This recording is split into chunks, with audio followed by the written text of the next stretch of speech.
Hi, it's Jared from Strong Roots Farm. Today we're going to talk about YouTube, why I do it, what it does for my farm, how we use it, all these kind of things. I'll get to show you my new intro. I'm going to tell you how to put together YouTube videos if you want to for your farm, and kind of how we do them, how we base them, and what it actually does. So that's coming up right next. I'm Jared McGinnis, and this is a story of my family and our farm. About a year ago, we purchased a small rundown farm and began working to transform it into a local, sustainable food source for our community. Please subscribe and come with us on this journey of faith, family, and healthy food. We are Strong Roots Farm.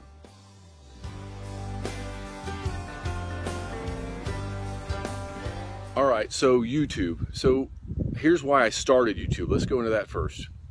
I started using YouTube for a few different reasons. One was the storage. I'm very bad at storing our pictures. I'm very bad at storing our home videos and the things that we're doing. And I kind of wanted to document what I was doing here on the farm and store that. YouTube stores that for free. So that's kind of how we started. I just 2 or 3 videos. It was going to be home videos, and it got going from there. Then I got an email from YouTube or Google, who owns YouTube, and they said I could monetize, and they went through all the thing, and I went through it and researched it, and it went into how they pay me to do videos. So that you know, every time you click on one of my videos and watch, they pay me. Every time that you click on an ad that's on one of my videos, I get paid. Now it's pennies. So if you're looking to make money on YouTube as a farmer, I do not recommend it. It's really pennies on the dollar. It's definitely not worth my time.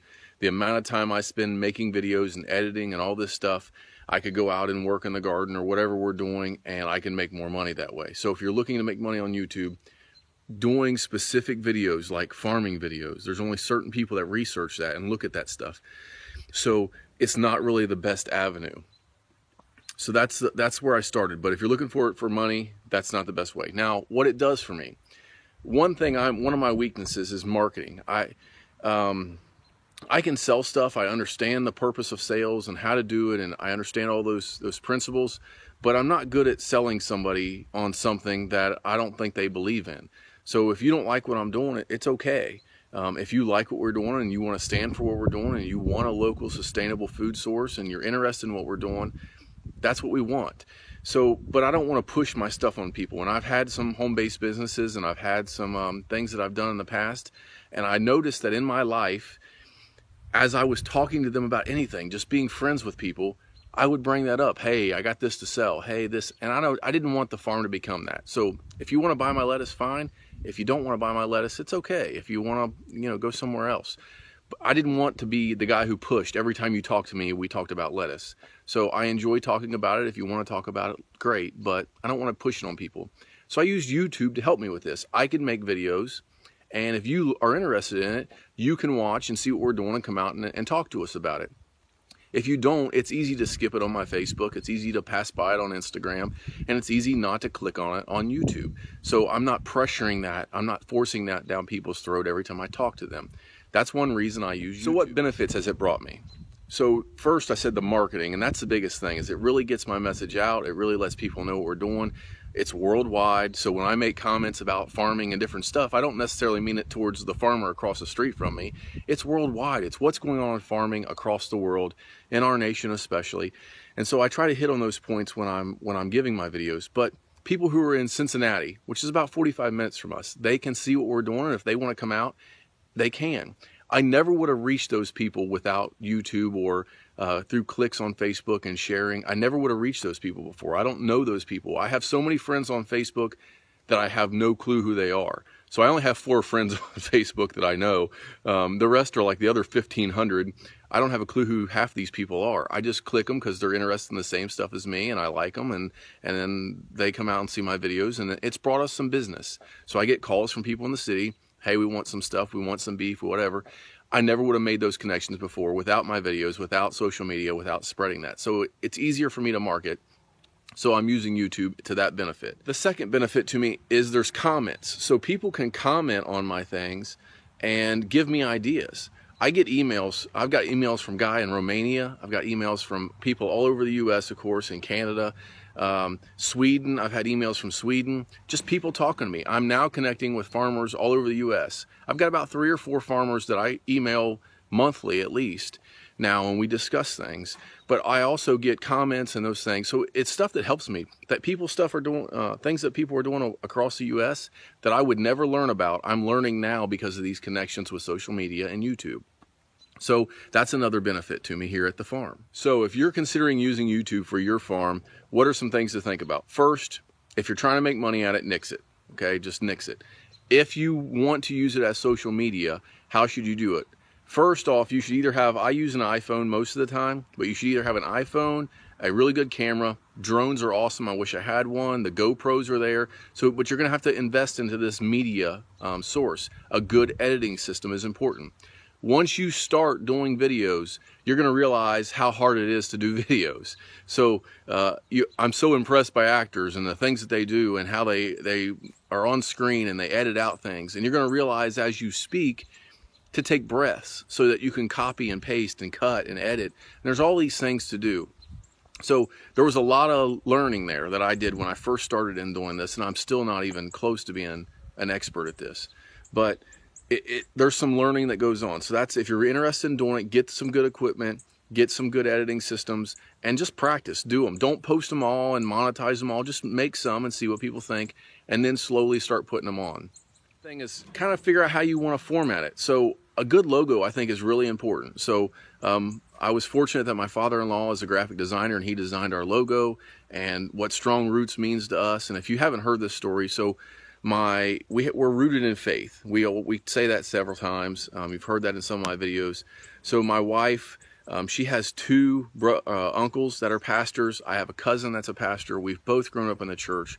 We're both adamant about our faith, and we're not afraid to talk about that. Jesus Christ is our Savior. We know we're going to heaven. We have assurance in Him that He paid for our sin. So that we're rooted in faith. So that was part of the strong root. The second thing was patriotism. So I'm a veteran. I connect with a lot of veterans. My wife was with me when we were in Iraq, and so she understands what it is to be a veteran's wife and all the stuff that she's had to deal with there. And so, but my pride in my country, the pride in America and my military friends and family, it's something that you don't get anywhere unless you're in the military. And so we wanted to be rooted in patriotism. We wanted to be rooted in our country. And so as we went through names, we just come up with this Strong Roots. It had the food background. We wanted to feed people. And so we got this name, we made this logo. And so having a good logo, and when you're building your videos, and then kind of the order of things. So let's just go through some of the order of how I do my videos. And if it helps you, fine. If it doesn't, you can pick a different way. There's no right or wrong way to do this. Okay, so what I do is I always open with something. It's usually myself talking on camera. Just like I did in this video today. Hey, we're going to do a video about YouTube. We're doing a video about cattle. We're doing a video about this. That way, if people don't want to hear about that today, they can skim past that quick. But if they want to hear about it, it links them in to say, hey, I want to watch the rest of this video. They don't have to skim 4 minutes of a video to figure out I'm talking about something they don't care about and then not watch any of the rest of my videos. So I clue them in on what I'm talking about. Then I go into my opening. Now, I've recorded my opening, and I plan on using that for about a year. So I just save that in my phone or in my computer, and so I do my opening line, and then I have my intro, and I play that intro on every video. It's the same thing every time. It's just familiar. I've learned that less than a minute is good. So try to stay, if you're going to do an intro, it needs to be less than a minute.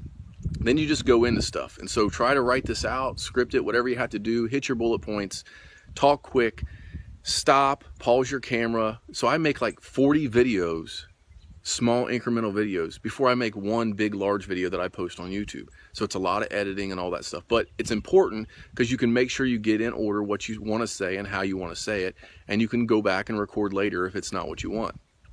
Then I do a closing. So in the past, my closing has been just me talking on my camera and saying thanks for watching, those kind of things. But now I have a closing recorded video that I'll play the same thing every time, so I'm not being repetitive, it's quicker. So I kind of do that things. When you build that structure, people kind of know what to expect on YouTube when you're doing that, and your subscribers start to go up. We started with 2 or 3 subscribers, and we're over in the several hundred now. So we hope to hit 1,000 subscribers this year. So that's kind of the way it goes, and that's how we do YouTube. So I hope this video helps. It's small. It's the winter here. We're not doing a lot of stuff. So we do have upcoming videos that we want to talk about and things that are going on. And we will get back in the swing of things of every other week giving you a video and showing you what's going on and how we're doing things here on the farm so you can grow your farm. We are making plans with our market garden right now. My seed is all in. The greenhouse is here. It needs to be put up. I do have some things tarped that you can see in the back. And we're also planning on doing some cover cropping with our cattle and things like that. So all that stuff will come this year. We're continuing to improve. We want to see you for that and keep watching us for that. But if you're interested in YouTube and you want to do it for your farm, don't worry about the money because you're not going to make a lot on clicks. If you're interested in bringing people to your farm and showing them what's going on, having people look at what you're doing, YouTube is a good way to do it. As always, thanks for watching. Tell your mama and them. Subscribe and comment to continue with us on this journey. And don't forget to check out Noah Smith at noahsmithmusic.com.